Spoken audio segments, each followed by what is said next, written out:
Ό,τι νεότερο, ό,τι μελωδικότερο, ό,τι καλύτερο κυκλοφορεί έχει ένα όνομα. Ράδιο Κασάνδρα 98,4. Υπογραφή στα FM.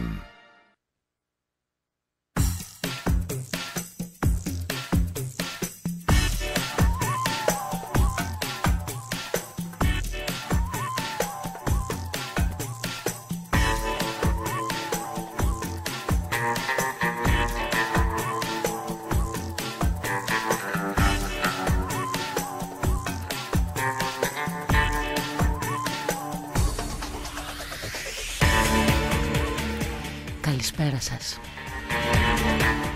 Είναι η εκπομπή Νύχτα από Βελούδο.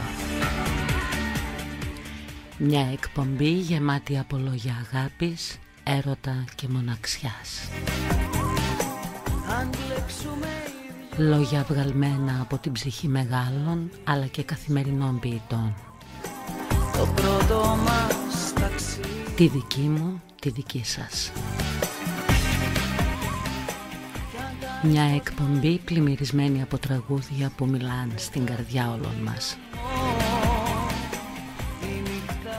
Τα λόγια και τα τραγούδια επιμελείται η Τίτα Παπανδρέου. Στην κονσόλα του ήχου βρίσκεται ο Δήμος Μάνιος.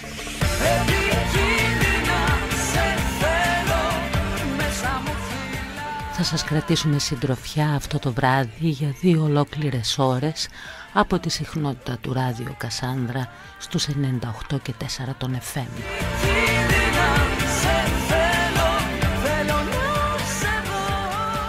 Καλή σας ακρόαση.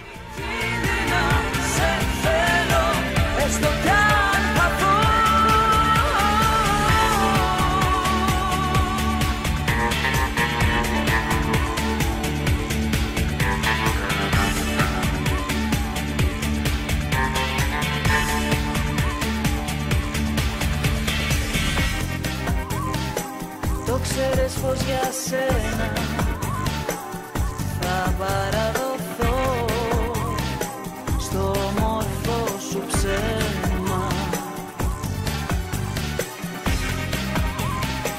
Μες στην καρδιά το αίμα τρέχει σαν νερό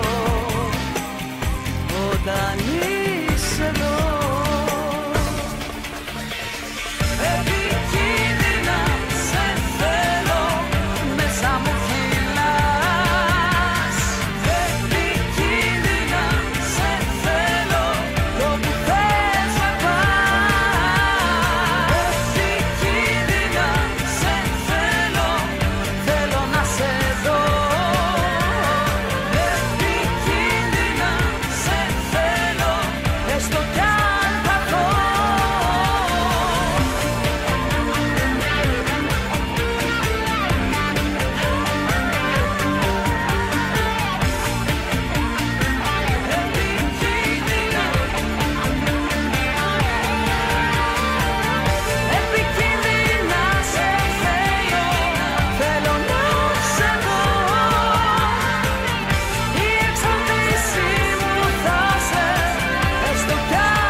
Ελάτε απόψε να ταξιδέψουμε παρέα με τη μουσική.